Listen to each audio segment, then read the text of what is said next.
So next up, day 2 of the expedition, we're going to do an oil change today. I have some visitors from the neighbor. Hogs got loose through the fence, so they came over to visit. God bless them. I love them. You're going to start by popping the hood. There's a little catch right there. Levers inside the truck. You do the old pull. Here's your oil fill cap. Here's your dipstick tube. Everything's going to come from the bottom. Filter's down there. Drain plug for the oil pan is down there as well. I don't think these trucks had a shield on them. Actually, yes, they do, because I have one in my backyard from my other truck. So just got to crawl under, get the shield off. I'll tell you what bolts and sockets and everything are required of that. You do need 6 quarts-ish of 530 synthetic. I'm not a big AutoZone guy. I did order stuff from Rock Auto for this, but I'm just going to do it today instead. So you need a 10590 XL STP filter and then 6 quarts of oil. I got Castrol Edge synthetic 530. I'm going to change it every 3K on this truck because that's just the way I am. I want stuff to last, not go 10,000 miles because I wanted to save 40 bucks. This was all $48 out the door. I did buy the same stuff off AutoZone, but Wix filters instead because they're way better. I do have a Motorcraft filter here, which actually I think I'm going to use with this oil, which is a FL500-S, which is the same as a Coyote 5 liter. So you don't have to worry about buying some wonky filter, nonsense. So I'll put that back on the shelf for a rainy day for something else I don't care that much about, and put this 500-S filter in it instead with this oil, and we're good to go. And then my Wix filters will come in.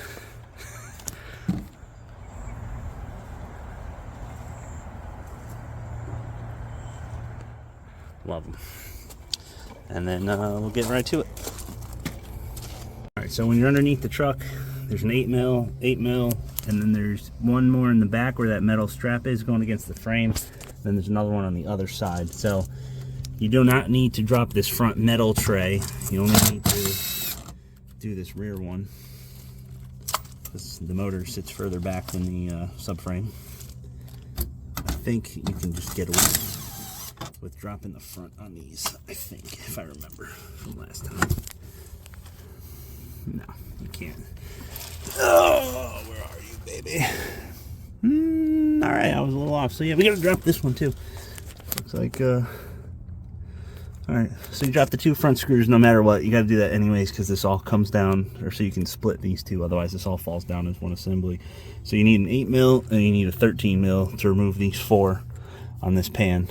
And then once we get that down, we'll have the filter and everything exposed here. So there's my old frame filter.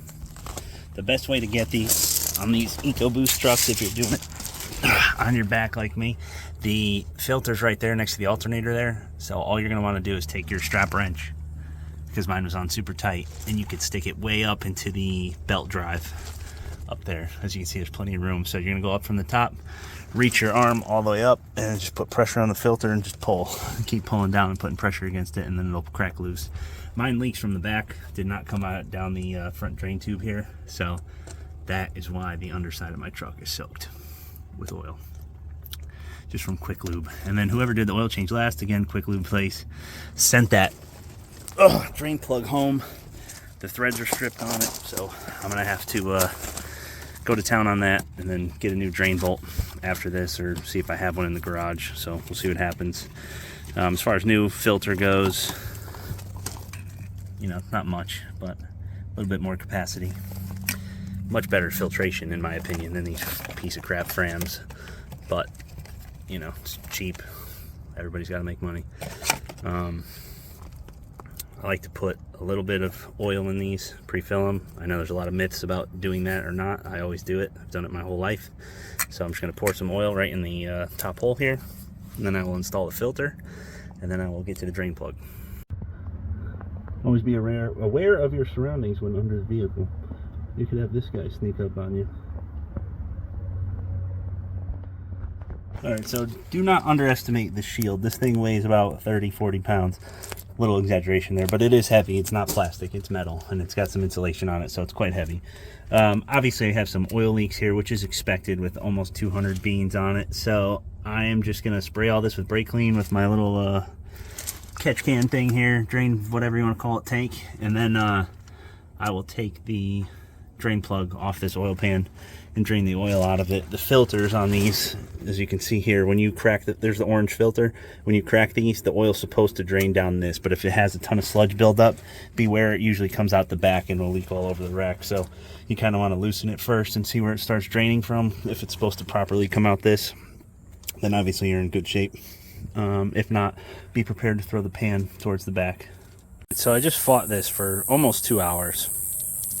So sometimes these 20-minute oil changes are not 20 minutes, but this bolt was rounded off. Probably why they got rid of the truck. I would have too. I'd been like, fuck this.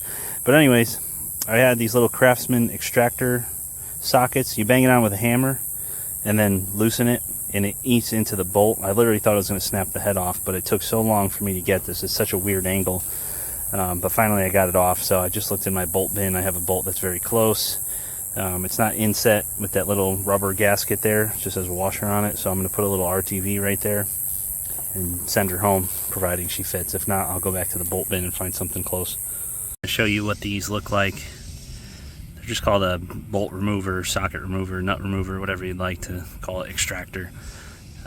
Basically the teeth, when you turn it, bite into the bolt and eat it, and then force the thing to come loose. So as long as it's the correct size or pretty close, shouldn't have any issues. Excuse me. Took the filler cap off, started pouring the oil in, put a funnel in there. That's the 1 quart. There's my 5-quart jug, so I'm just going to pour that in right after this, and then we are done. I will keep note of the 193 on this, 196, 197-ish. I'll change it again. I'm very pleased to say this truck does not have any timing chain rattle or anything like that. My other one with 125 on it had chain rattle or phaser rattle on startup, so this one does not, which is awesome considering it has 70,000 more miles on it than the other one did. So very cool. So I'm gonna try and take care of it, but that is it. Yeah, she's done.